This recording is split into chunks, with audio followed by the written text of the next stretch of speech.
All right, so during this session, we're going to talk about the new high definition experience course. We're going to start the session with Michelle Pittman, who is our learning design specialist over general education and helping me with training, present content and how students and faculty will engage with the content using some examples from our speech course. And then I'm going to go into the background information, the technology, and showing information from the faculty perspective, how to utilize information and how to navigate the Realize It platform for this new HDX experience. So as I mentioned a little bit earlier, I have unmuted everyone, so feel free if you have a question to unmute yourself and speak freely. Otherwise, I will be monitoring the question box and you're welcome to type a question there. All right, Michelle, I'm going to pass it over to you to go ahead and get started. Hey everybody, and thank you for letting me join you this evening to talk a little bit about this new experience that students are going to have available to them. So you're probably wondering, well, what makes it a high dev experience? Their learning is changing. It's going from being maybe a little bit passive through reading textbooks and articles to being very active using the Realize It platform. We're moving away from books. So what we did in these courses in particular is that we synthesized information from a variety of resources. So essentially we wrote a big essay or created our own book per se, full of the content that we, looking at the topics, the students need to know. So we pulled all that information together. So the environment is switching from, clicking on an article and saying, hey, go read XYZ in this article, and pulling it all together for students. This platform, through Realize It, is mobile friendly, smartphones. It's based on HTML5, so it can students can access it anywhere. So it has really good accessibility and usability things incorporated into it. So it's a really great opportunity for students to be able to learn on the go as well. So if they have 5 minutes here, 10 minutes there, they could watch a video, they could read a little section of the course and go from there. One of the things, and I like to show this unit in particular, is to show the amount of depth that the students have in the content in each one of the units. Students are required to have 19 hours of seat time in each unit approximately to have the full course of 135 hours of seat time. So you are going to see a lot of content broken down into chunks that the students will be interacting with. It's a one scroll page, so the students just scroll through the content with the headings to help guide them through their learning process in the particular units. There's different tools, and I'm going to show you how the students become an active learner when they're reading versus a passive learner. We can incorporate things like YouTube videos, SlideShare, Prezis. So each course that you may come across in HDX may be a little bit different into what it incorporates in, but it brings in a lot of different interactive pieces that the students can actively engage with. So it always starts out with an introduction of the unit. I'm just talking a little bit about what it is. It may have a video of some nature in the course. It really depends on how the course is particularly set up, but something to grab the audience's attention, saying here's what we're going to be doing this unit and here's why we're going to be doing it. As we scroll through, you'll see the topics are clearly labeled along with the headings. They give you information on if you're going to watch a video, why are you going to watch that video? And also the estimated time to complete. So if the student only has 4 minutes, they can get this video done in that 4 minutes. You may come across in the courses accordions. So the accordions are ways to chunk out information. So the students have to click on the accordions to read the information. And you can see that there's a lot of information that has been appropriately chunked, and this page just continuously scrolls with that information.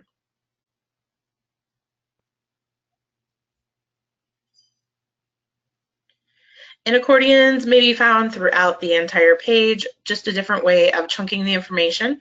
What I want to get to is the quotes. The quotes are, and you may see these as a bold face, so something that you want to pull out for the student and talk a little bit more about, or something that's particularly of emphasis.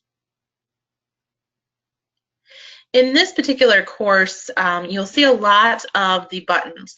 These buttons I used in a particular way to let the student have an opportunity to read, and then the analysis is hidden from them. So another way of active learning.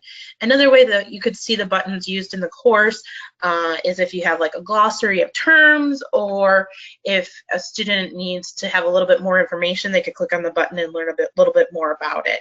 So in this case, the button was just used to give the student opportunity to read and then analyze and see the answer separately. But there's a variety of different ways that that button may be included.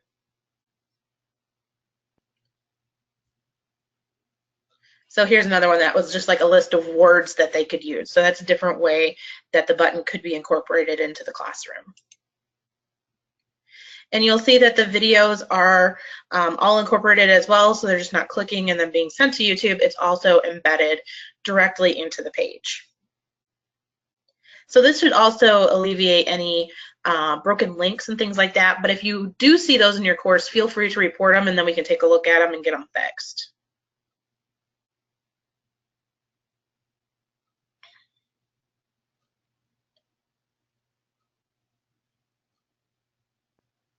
Another way of chunking out the information that you may see in your course is also the tabbed interface. What's different about this tabbed interface is it's just the links across the top, and it will move the content based on what you're clicking on. So it will group the content depending on what's supposed to be in that tabbed interface. At the bottom, you'll always see a set of questions, typically 3 to 5, more than likely 5 questions that are available to the students. They're worth 10 points apiece. These questions are basically check your knowledge.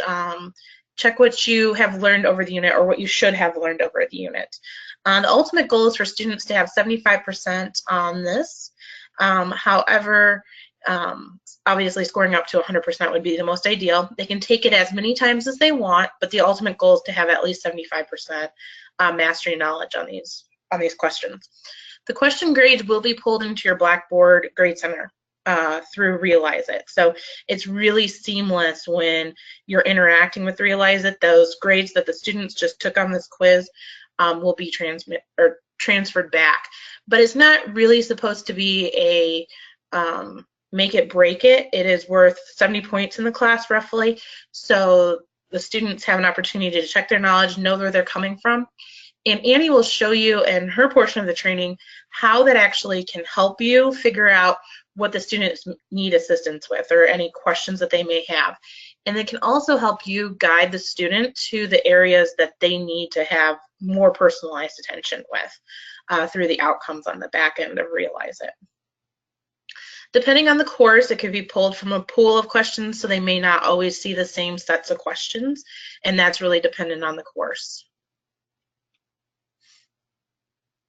You'll still have interaction with Blackboard. When the students log into the Blackboard, they will still have their units on the side. They'll click on the unit numbers, unit 1, and they'll go directly to the unit itself. So there won't be any logins for them. It's really seamless, so they'll just be able to log in straight away.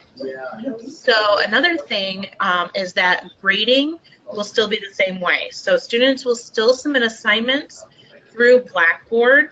So you'll still go to your grade center, and you can still do your inline grading, and the grades will be put there. You'll also interact with students the same way through the discussion board.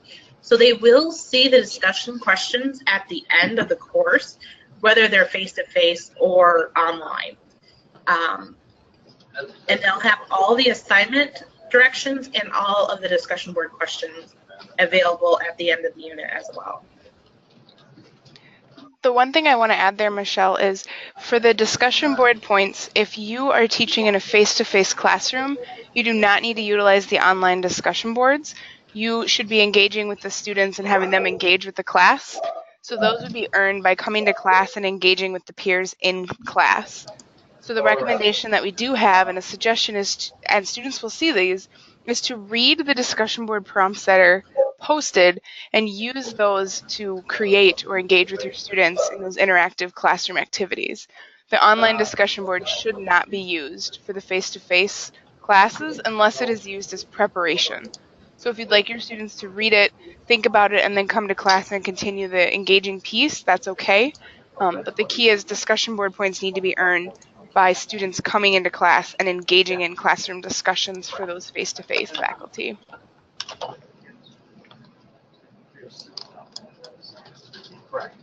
So again, everything's just going to be the same way as far as interacting with your classroom. So still interacting in your discussion board as required, still grading as required. Students will be submitting, they have directions that send them back to Blackboard for submission. So in this one, it says submit to the submit assignments areas in Blackboard within the course following. So they do have instructions that they do need to go back into Blackboard for the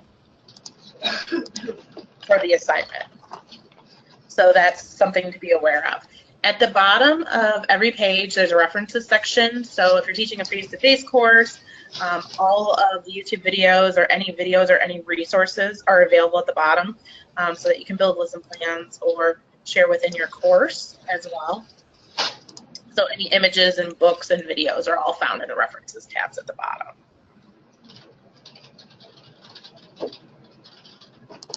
So the HD experience is supposed to make students be more engaged with the content through the use of the accordions, the videos, the discussion questions, the questions themselves, all bring the students into this particular experience. And it's also something that they're very familiar with in terms of the continuous scroll pages, and that information is all there for them. So we're not sending them out to different websites or videos and things like that.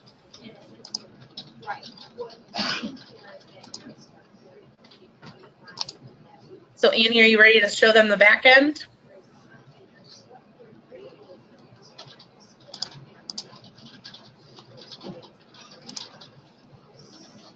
All right, so hopefully everyone is seeing BU 106, Introduction to Business. Is that correct? If somebody could confirm that for me.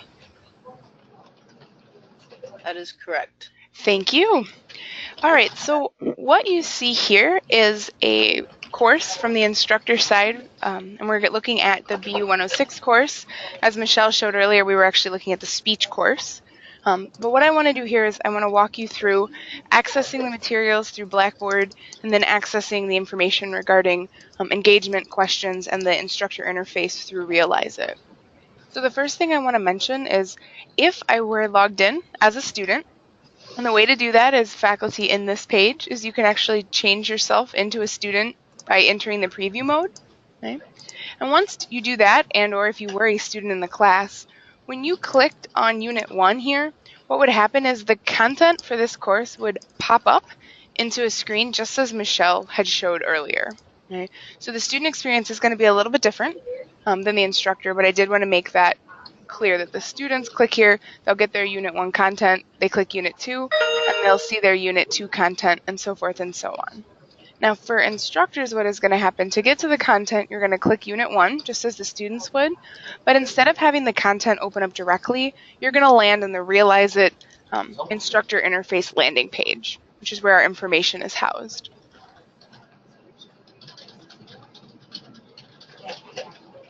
So the one thing I want to mention here is for those of you that have taught with the adaptive personalized learning, the big difference here with this view is that we have one topic, which is the entire unit, versus a learning map. So it's still called a learning map, but what you're going to see there is a single topic, which is the unit, Unit 1, versus seeing a map of information.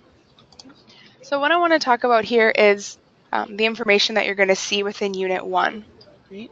So the first tab we're going to see here is our Need to Know. And what's going to come in your Need to Know area are going to be information about the students that haven't started, the people that have finished. You'll also see any information if you have a student that is struggling.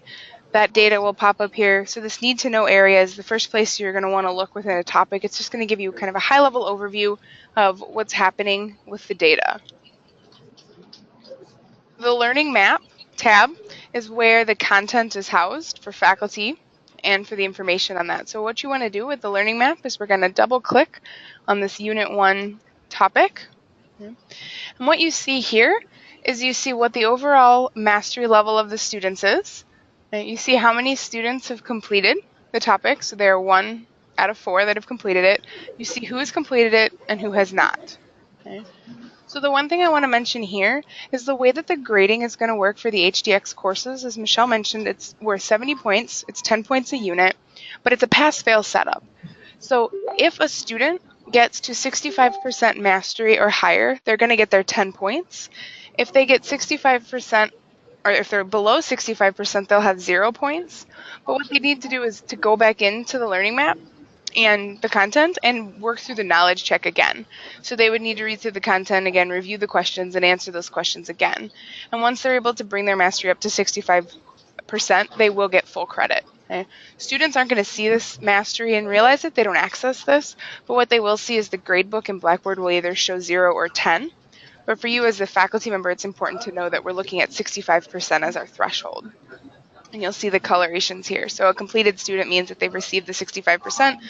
The students that have not completed are those who have not.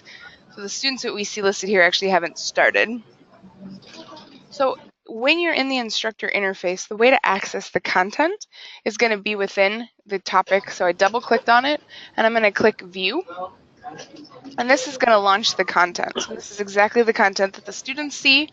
Now this happens to be for our business course instead of our speech course, but it's going to be that same information and same experience that you saw with the speech course. So that is how faculty are going to access it within this content. So that's the main details area. The next area that I want to show is the history. So the history is going to show what the students have done in the system, how they've engaged, how long they've engaged, and what they've done. So you can sort by individual students, you can sort by date range, but this is just going to give you a snapshot of engagement of your students.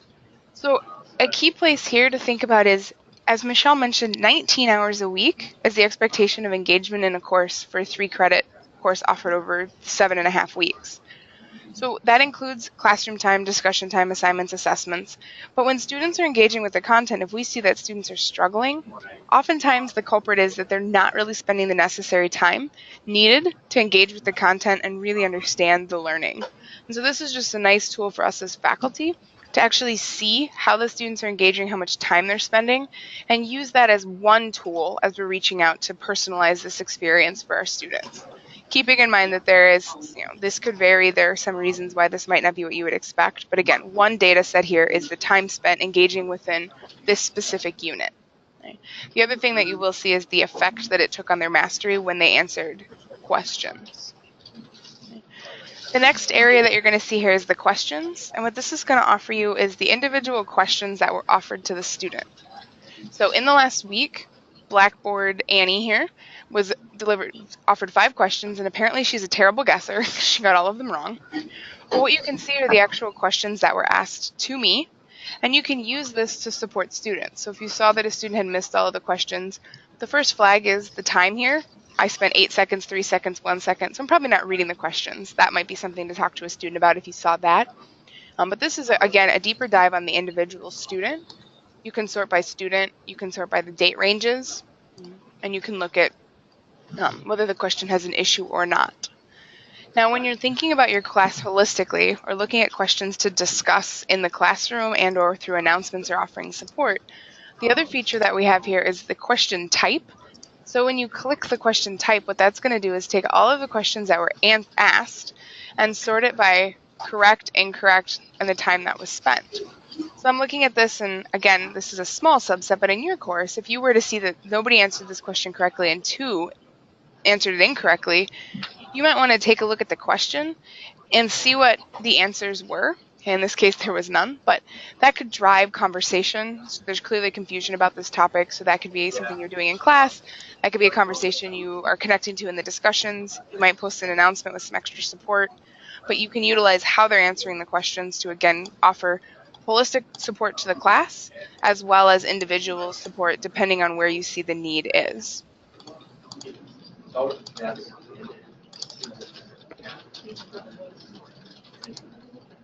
right. So from this, I'm stepping back here to the learning map as I'm still focusing on that. If I go back to the learning map area, the one thing I did want to mention is you can look at the individual students and you can see where they're at by clicking on their name. A check mark means that they got full credit. A non-check mark means that they still need to work. So another way to view that. The Students tab that you see here and the Analytics tab really aren't needed for this. We're not collecting the data like we do with the adaptive course in the granular nature. Really what we want to focus on as faculty is looking at those questions that were asked and how the students answered them, or the feedback from the questions, as well as the engagement with the system, checking in on the time and just making sure that the students are engaging where they need to engage so that they're able to complete the application assignments that we're asking them to do in Blackboard, as well as engage with their peers in the discussion boards or in the classroom. So the other thing I wanted to show in this is our instructor toolbox. So the first thing you see here is the grading. As Michelle mentioned, the grading is set up to auto transfer. So what's going to happen is as a student is working in the system, when they complete the knowledge check, the grade of 0 or 10 will automatically update into the gradebook. Again, if they see that 0, we need to get them to go in and improve their mastery and work through the content again. But if for any reason there's an issue with the auto grading, we do have the ability as faculty to submit this information. So again, not something that you would need to do on a regular basis, but if there were an issue or for some reason the grading configuration is not correctly transferring the scores, you might be asked to manually sync your grades, and this would be where that would happen. The other areas in the messaging are interactions with the students. We're not going to utilize any of those for our HDX course. The reason being is students aren't actually landing in the Realize It system at all.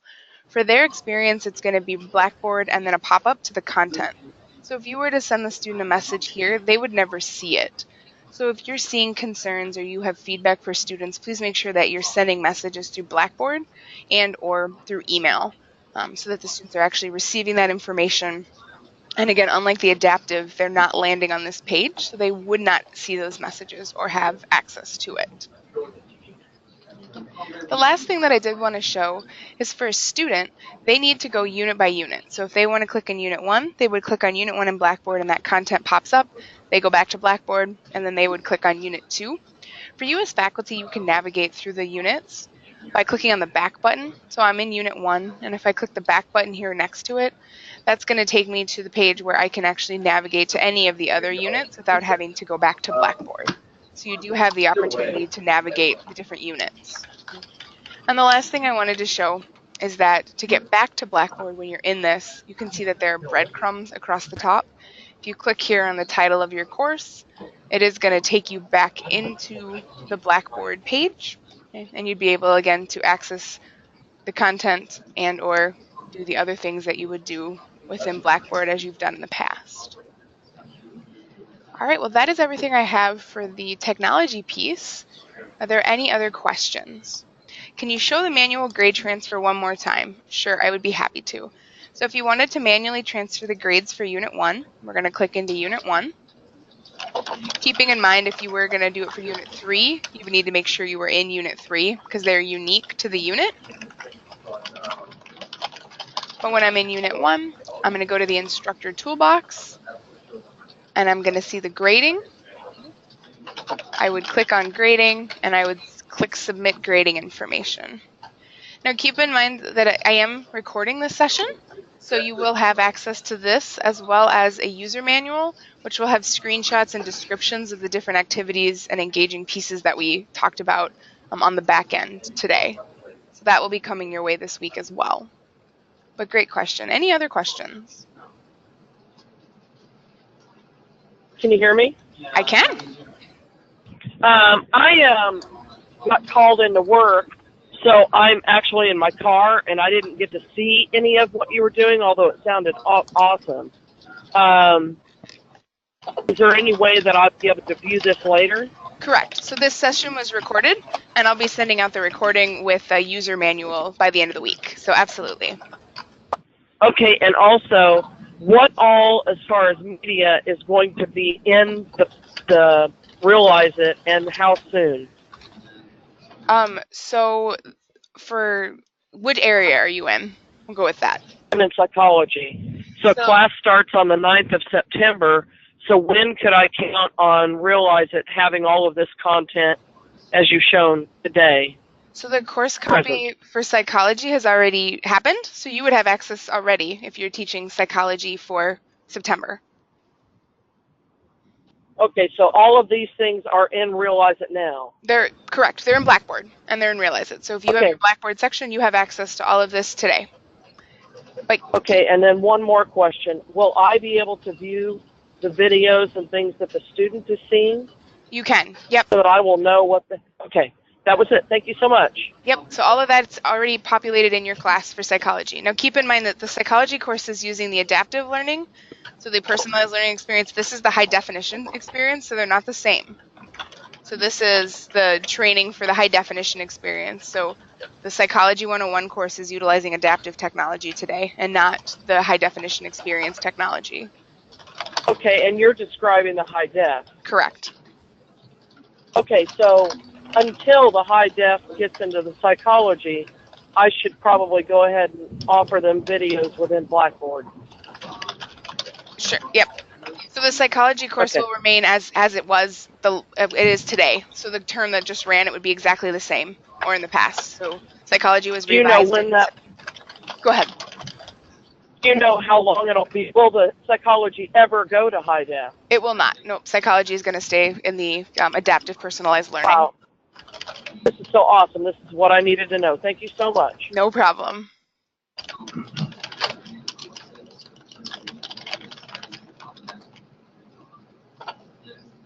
Any other questions?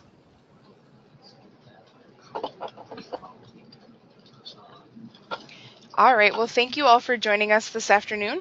Again, this recording will be shared out probably on Friday, along with the user guide for the HDX experience. If you have any questions that come up either later this week or as you get access to your course or next week, please feel free to send me an email. I'm here and happy to support you, and I'm so excited to be launching this new technology for our students and faculty. So a very exciting time to be involved in. And thank you all again. Have a wonderful afternoon. Thanks, Annie.